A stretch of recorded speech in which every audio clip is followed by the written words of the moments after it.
This is the discussion that has not taken place. Not in the academia, not among the ulama, not in the courts. What is the alternative?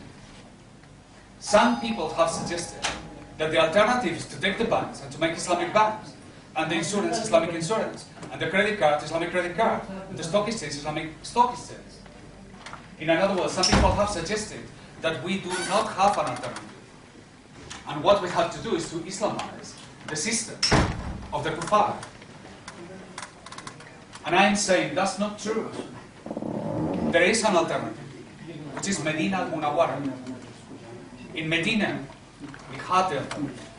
All we have to go is to go back there. But to look back there, not like anthropologists who say, oh, these medieval people who live in the desert, they are not medieval people. And it's not living in the desert what made them special. What made them special was their taqwa. This was the best generation ever in the history of mankind, because they love Allah, because their taqwa was immense, and because of those qualities they conquered the world, they changed the world forever. It is the epitome of history. Never a generation will ever again bring together as a society so much justice, so much love for Allah, so much fear of Allah. Never. We will never achieve this height. But when we find ourselves in trouble, we go back to Medina. It's going back to Medina, what I propose. The elimination of riba cannot be done by simply saying it is haram. We have to promote the system of muamalat. The most important thing of things, the most symbolic of it, is the currency, the question of the currency. You heard the judges today saying, what happens if you charge interest to people? Let's say 10% and the inflation is 10%. Is that just? Well, mathematically it is. When you give 10% and the money loses 10%, you are actually paying the same. But it's not halal. Why? Because if you want to solve that question, you have to answer a prior one. What is inflation? And this is the end of inflation. This is the gold dinar. And this is the silver dirham. This is the currency of Medina. One chicken at the time of Rasul costs 1 dirham. Today you can buy in Pakistan 1 chicken. Some people have said even 2 for 1 dirham. This is a 10 dirham coin. And this is a 10 dinar coin. Fix your eyes, pass it around. So you can touch it. By touching it, you understand what it is.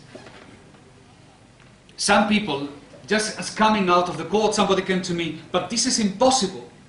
The man who had been answering the questions of Shariah, he said, this is impossible. And I will answer to him what Rumi said. Somebody said to him, I said, I heard somebody saying, what is halal is not possible. And Rumi said, that is a hypocrite. Because Allah cannot make something possible and make it impossible for us to fulfill at the same time. Indeed, what is halal not only is possible, it's the only path, and it's the easiest path. What is difficult is this, to remain here, to remain with these, when everybody's being robbed. The second question this court is asking, and nobody can answer, is these differences that there is between the so-called loans for the purpose of profit and the loans for the purpose of consumption. Because this is what the West has done. The argument of the West is going into the illa, they say, the illa of riba. And they say, but we do not do any harm. And they say, we don't do any harm when we lend to somebody who is making a fortune. He's only paying 20% interest. But we know it's haram. But what has happened? What is different now than it was in the old days? And 2 things you must know, because this court doesn't know and this country doesn't know, and my lawyer didn't know until a few days ago, is that the riba that we have today is different. It's different. The banks are not lending gold and silver. They are lending these.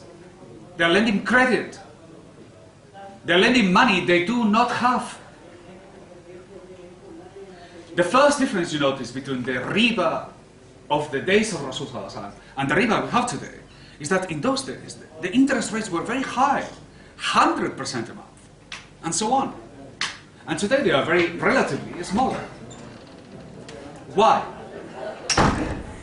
Because the banks can lend money that they don't have. Because a bank can lend up to 20%, 20 times more money than what they have in deposit. If you only have 1,000 rupees, but you can lend 20,000, then even if I only chance 10%, my return is 10 times more, 20 times more, 200%. Because it's 20 times the amount of money I have lent. So when it comes to the profit of the bank, it's as elevated, it was as high as it was in the old days. But for the borrower is much cheaper. And not only that, because of inflation, the interest rate is subsidized by the loss of value.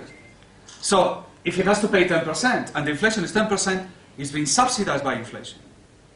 So inflation helps the borrowers. And this is the irony. You have people today flooding to try to borrow money because it's good for them.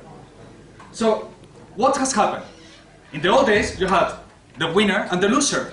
The bank was winning and the borrower was the loser. But today you have a situation that resembles win-win. Who is the loser today? Who is the loser? Mr. Gould, who is the loser today? People. Stand up and explain it. Who is the loser today? The people. What happened to people? Inflation, losing money.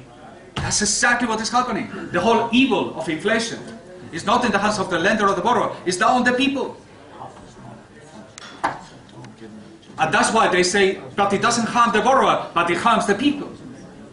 Because of this. So if we want to answer what is the alternative to the system of riba, we have to answer with the system. Riba is not longer a contract, it's a system. And we have to reply with a system, with a model, and that is mu'amalat. Any attempt of trying to solve the question of the conflict, of the contract, without resorting to the environment in which it happens, it will be a failure. A failure that it can only help the banks. We must bring the debate further and larger so that the people can understand. What the court cannot do, we must do. We must explain to the people of Pakistan. This is an opportunity for us to speak out. There will be a press conference this afternoon.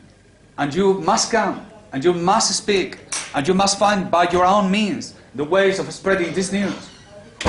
And to use the gold dinar and to bring it forward to Pakistan. For it is indeed possible. And I will tell you what is possible. Because if we go out in the streets and we say to the people, what do you want, this or this? 99% will choose this. Yes. 99% and 100% of the woman. Yes.